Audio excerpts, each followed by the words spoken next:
अस्सलाम वालेकुम एवरीवन। उम्मीद करती हूँ आप तमाम लोग बिल्कुल खैरियत से होंगे।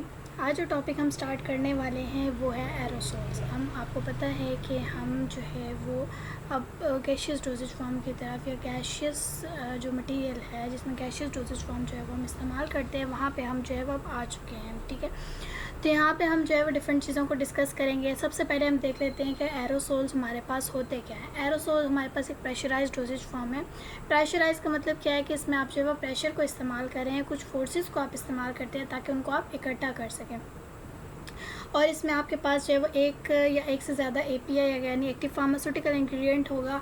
और इसके अलावा इसके ऊपर एक्चुएशन होगी। एक्चुएशन अभी हम आगे देखते हैं कि एक्चुएशन क्या होती है, कि जिसके ज़रिए से आपके पास जो डिस्पर्स पार्टिकल होते हैं वो एक प्रॉपर फाइन डिस्पर्शन की फॉर्म में जो है वो उस नोज़ल से जो है वो बाहर आते हैं और आप उसको ईज़िली यूटिलाइज़ कर सकते हैं। ठीक है, अब जो गैस आप यूज़ करते हैं इस पर्पज़ के लिए, मतलब जो गैस आपने इस कंटेनर, जैसा ये आपको नज़र आ रहे हैं डिफरेंट कलर्स के कंटेनर्स, इन कंटेनर्स में जो गैस इस्तेमाल होगी उसको हम क्या कहते हैं, प्रोपेलेंट। अब आते हैं कि कंपोनेंट्स कौन से होते हैं। डिफरेंट कंपोनेंट्स होते हैं जो एरोसोल्स में यूज़ किए जाते हैं। सबसे पहले आते हैं प्रोपेलेंट, दूसरे नंबर पे कंटेनर, फिर वाल्व असेंबली एंड एक्चुएटर और प्रोडक्ट कंसनट्रेट।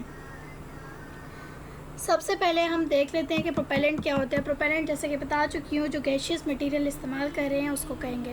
केमिकल सब्सटेंसेस हैं जो आपके पास क्या करते हैं, उसके अंदर प्रेशर डेवलप करते हैं। जाहिर सी बात है, अब आप एक चीज़, एक सिलेंड्रिकल एक चीज़ आपने ली हुई है सिलेंडर की तरह, जैसे आप गैस सिलेंडर घर में इस्तेमाल करते हैं, उसके अंदर क्या होता है कि आप गैस को जो है वो फिल करते हैं। अब गैस को जब तक हम प्रेशर दे के फिल नहीं करेंगे तो वो बाहर कभी भी आ नहीं सकती। ठीक है, वो एक जगह पे इकट्ठी हो जाएगी या ब्लास्ट कर देगी। ठीक है, धमाका हो जाएगा एकदम से। तो उसके लिए आपने क्या करना होता है कि एक स्पेशल टाइप की ना फोर्स उसके अंदर लगानी होती है, स्पेशल सा प्रेशर लगाना होता है, इतना जितना वो बर्दाश्त कर सकते हैं, ताकि उसको जब हम खोलें तो वो आसानी के साथ जो है उसको हम इस्तेमाल कर सकें।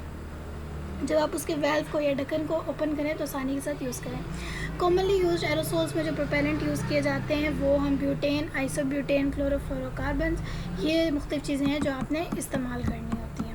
ये जैसे आपको नज़र आ रहा है, अगर आप इसमें डायग्राम में देखें तो ये आपको इसके अंदर प्रोपेलेंट नज़र आ रहा है, ये वेल्व है। ठीक है, वेल्व का मतलब होता है ये यहाँ पे कप सा एक बना हुआ है, यहाँ पे नोज़ल होती है। ठीक है, जहाँ से सुराख होता है, जहाँ से उससे हवा ने बाहर निकलना होता है या गैस ने। ये वेल्व कप हो गया। फिर प्रोपेलेंट प्रोडक्ट मिक्सचर, यानी कि प्रोडक्ट मिक्सचर का मतलब ये है कि उसके अंदर जो भी एपीआई आपने इस्तेमाल किया उसका मिक्सचर। फिर डिप ट्यूब हो गई, यानी जैसा स्ट्रॉ होती है ना उस तरह उसके अंदर एक डिप हुई हुई होती है। फिर ये पी होती है। पी आपको पता है कि आपने वो देखे होंगे जो स्नो स्प्रे वगैरह होते हैं, उसके अंदर एक गोल सी चीज़ पड़ी हुई होती है। उसको जब आप क्या करते हैं, जब आप उसको शेक करते हैं ना, तो वो क्या करती है कि आपको आवाज़ आती है। उसका बेसिकली पर्पज़, ये पी जो लगी हुई होती है इसका बेसिकली मकसद ये होता है कि ताकि वो गैस को पूरा उसके अंदर डिस्ट्रीब्यूट कर दे। ऐसा ना हो कि एक साइड पे गैस ज़्यादा जमी हुई हो और आपके पास ड्रग पार्टिकल कम हो और दूसरी जगह पे ड्रग पार्टिकल ज़्यादा हो और गैस का जो प्रेशर है वो कम हो। तो उसको प्रॉपर्ली पूरे उसके अंदर डिस्ट्रीब्यूट करने के लिए हमने जो है वो उसके अंदर पी इस्तेमाल करते हैं। फिर आते हैं कंटेनर। कंटेनर यानी कि जो आप सिलेंडर यूज़ कर रहे हैं, जो उसका जिस चीज़ के अंदर, जिस बॉटल के अंदर यूज़ कर रहे हैं उसको कंटेनर कहते हैं। डिफरेंट तरह के वो बने हुए होते हैं, tin plate, aluminium, stainless steel, glass material के जो है वो आपके पास बने हुए होते हैं। उसके बाद आती है वेल्व असेंबली की। वेल्व जो है वो आपके पास किस तरीके से बनी होती है।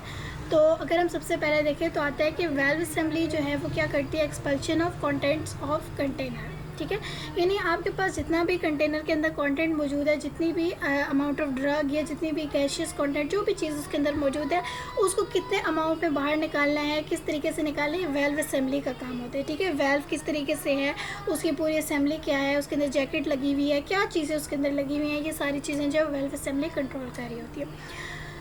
अब ये क्या करती है कि डिज़ायर्ड अमाउंट पे ड्रग को लेके आती है, यानी कि जितनी आपको चाहिए उतनी ही ड्रग आपको प्रोवाइड करेगी। अगर आप एक दफ़ा उसको जो उसका होता है वेल्व होती है उसको एक दफ़ा अगर प्रेस करेंगे तो एक दफ़ा आपके पास मटेरियल बाहर आएगा, दो दफ़ा प्रेस करेंगे दो दफ़ा बाहर आएगा। अब जाहिर सी बात है जितनी आपको रिक्वायर है तो आप उसी के अकॉर्डिंगली उसको देखेंगे कि वो कितना है। ठीक है, फिर दूसरा आता है इन प्रॉपर अमाउंट और डोज। ठीक है, कि प्रॉपर अमाउंट में, ठीक है, जो है ना वो ड्रग आनी चाहिए, यानी कि जितनी आपको डोज रिक्वायर है उतनी ही डोज में वो आपको ड्रग जो है वो इजीली मिल जाती है। वेल्व असेंबली का ये काम होता है। अगर आपने वेल्व जब बनाते हुए वेल्व असेंबली सही तरीके से नहीं डिज़ाइन की तो कभी भी आपको प्रोडक्ट जो है वो प्रॉपरली ऑब्टेन नहीं कर सकेंगे। इसमें आता है सबसे पहले माउंटेन कप। माउंटेन कप का क्या फंक्शन होता है कि वेल्व को ना प्रॉपर्ली कंटेनर के साथ अटैच करता है। आपने देखा होगा कि ये वाली जो जगह है, ये आपको जो ग्रे में मटेरियल, 1 मिनट में आपको ये मार्क करके दिखा देती हूँ। ये वाला जो पार्ट नज़र आ रहा है ना, ये आपने देखा होगा, ये जो डिफरेंट होते हैं एयर रिफ्रेशनर वगैरह, इसमें अगर आप देखें तो जहाँ पे नोज़ल लगी होती है, जिस चीज़ को आप प्रेस करते हैं तो वो बाहर निकलती है, वहाँ पे साइड पे छोटी सी ना स्टील की या टिन की बनी हुई होती है, प्लेटिंग्स होती है, उसको माउंटेन कप कहते हैं। वो बेसिकली क्या करती है, ताकि कोई वाल्व को जो है वो अटैच करके रखती है कंटेनर के साथ। दूसरा ये होता है कि ताकि कोई लीकेज वगैरह ना हो और गिर जाए तो ब्रेक वगैरह भी ना हो, क्योंकि जाहिर सी बात है उसके अंदर गैशियस पार्टिकल हैं। अगर सॉलिड या लिक्विड हो तो उसको तो फिर भी हम और तरीक़ों से हैंडल करते हैं। गैसियस सब्सटेंसेस की हैंडलिंग और तरीके से की जाती है। इसके लिए मोस्टली जो है हम एलुमिनियम वगैरह को इस्तेमाल करते हैं। फिर आते हैं हाउसिंग। हाउसिंग क्या होता है कि ये आपके पास जो डिप ट्यूब होती है ना, ये जिस तरह हम आपको मैं शो करवा देती हूँ, ये देखें, ये आपको डिप ट्यूब नज़र आ रही है, ठीक है।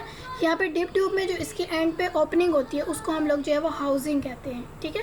उसके बाद आ जाती है स्टेम। स्टेम आपको पता है कि हम तने को कहते हैं, यानी जो एक्चुएटर और प्रोडक्ट के दरमियान में जो है ना वो उसको सपोर्ट प्रोवाइड कर रही है, तो उसको हम क्या कहते हैं, स्टेम कहते हैं। उसके बाद गैसकेट आ जाती है। गैसकेट जो होती है वो लीकेज को प्रिवेंट करती है और ये रबर की बनी हुई होती है, जो आपकी वेल्व होती है ना उसके साथ बिल्कुल अटैच होगी कॉर्नर की साइड पर।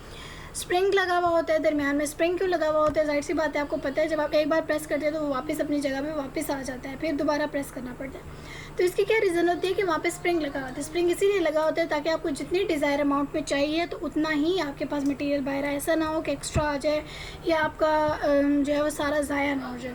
तो इस वजह से उसके अंदर स्प्रिंग लगाया जाता है। डीप ट्यूब हम पहले ही देख चुके हैं, स्ट्रॉ की मानंद होती है जो उसके अंदर लगी हुई होती है, ताकि जितना आपको मटेरियल चाहिए तो वो उसको सक करके ऊपर की तरफ ले आए। फिर एक्चुएटर लगा हुआ होता है। एक्चुएटर बेसिकली एक ऐसी चीज़ होती है वहाँ पे लगी हुई जो आपके पास क्या करती है, एरोसोल को डिलीवर करवाने के लिए हेल्प आउट करती है, ठीक है। यानी जिस चीज़ से आपके वो प्रोडक्ट डिलीवर हो रहे हैं ना उसको आप एक्चुएटर कहेंगे। अब डिफरेंट तरह के आ जाते हैं, spray actuator, form actuator, solid actuator, specially designed actuator. Spray actuator क्या करते हैं, dispersing product into relatively small particle, के प्रोडक्ट को जो है ना वो बहुत से स्मॉल पार्टिकल्स में जो है वो उसको कन्वर्ट करवा देते हैं। फॉर्म एक्चुएटर जो है उसमें लार्ज ऑरिफिस होते हैं, मतलब ऑरिफिस कहते हैं सुराख को, यानी उसमें बड़े सुराख होते हैं, यानी कि बड़ा पार्टिकल, कोर्स पार्टिकल जो है वहाँ से ईज़िली पास आउट हो सकता है। उसके बाद आते हैं हमारे पास सॉलिड एक्चुएटर, यानी जिसमें आपके पास सेमी सॉलिड प्रोडक्ट या सॉलिड प्रोडक्ट जो है वो इजीली पास आउट हो सकें। स्पेशली डिज़ाइन, मतलब नेज़ल आपने लगाना है, थ्रॉट में लगाना है, या आइज़ के लिए जो एरोसोल्स डिज़ाइन किए जाते हैं तो उनके लिए जाहिर सी बात है साइज़ के हिसाब से आप उसको डिज़ाइन करते हैं। Meted well, meted dose inhaler होते हैं, यानी आपको जितनी अमाउंट में चाहिए ना तो उतनी अमाउंट में ही वो आपको बाहर निकालेगा और बाकी उसको फ़ौरन से स्टॉक होगा। यानी आप उस पर समझ लें कि आप ऑटोमेटेड सिस्टम होगा जिसमें आप सेट कर लेंगे, ठीक है, कि इतना वॉल्यूम है, और वो फिर उसके बाद क्या कर देगा, एम्प्टी हो जाएगा। प्रोडक्ट कंसनट्रेट, ठीक है, it consist of active ingredient, इसमें होता है सॉल्वेंट सिस्टम, एंटीऑक्सीडेंट, फ्लेवरेंट्स वगैरह जो हमने इसमें इस्तेमाल करने होते हैं। यहाँ तक हमारा जो है वो एरोसोल्स का टॉपिक ख़त्म होता है। नेक्स्ट हमारे पास आ जाता है इन्हेलेशंस। इन्हेलेशंस क्या होते हैं कि इन्हेलर्स को आप कहेंगे जिसमें आपके पास क्या होते हैं कि लिक्विड प्रिपरेशन से, लेकिन इसमें आप वोलेटाइल इंग्रेडिएंट्स जो है वो मोस्ट कॉमनली यूज़ किए जाते हैं। वोलेटाइल आपको पता है जो रूम टेम्परेचर पर एवेपोरेट कर जाते हैं, और इनका जो है वो सिस्टेमिक या लोकल एक्शन होता है, यानी लंग्स के थ्रू जो है वो ये एब्जॉर्ब होते हैं, ठीक है।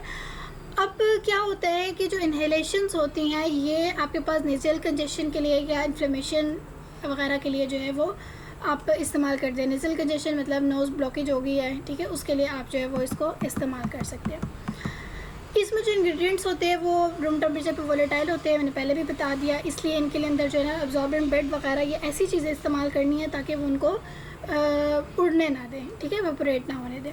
इसके अलावा इसके अंदर इनहेलेंट्स यूज़ किए जाते हैं जो कम्बिनेशन ऑफ ड्रग्स होते हैं जो आपके नेज़ल पैकेज से जो है वो पैसेजेस से जो है वो आसानी से पास हो जाते हैं, और उनको आप क्या कहते हैं, इनहेलर कहते हैं। इसकी असेंबली देख लें, कैनिस्टर लगा हुआ है ऊपर। कैनिस्टर मीन्स जो भी ड्रग सब्सटेंस आप उसको एडमिनिस्टर करवा रहे हैं, एक स्पेसिफाइड फॉर्म में। माउथ पीस है, डस्ट कैप है, ठीक है, डस्ट कैप तो ऊपर लगा हुआ होता है ताकि कोई डस्ट ना जाए। माउथ पीस आप मुंह के अंदर रखते हैं, ऊपर से प्रेस करेंगे तो आपके मुंह के अंदर जो है वो ड्रग चली जाएगी। तो इस तरीके से इनकी जो है ये वर्किंग होती है। अब होता ये है कि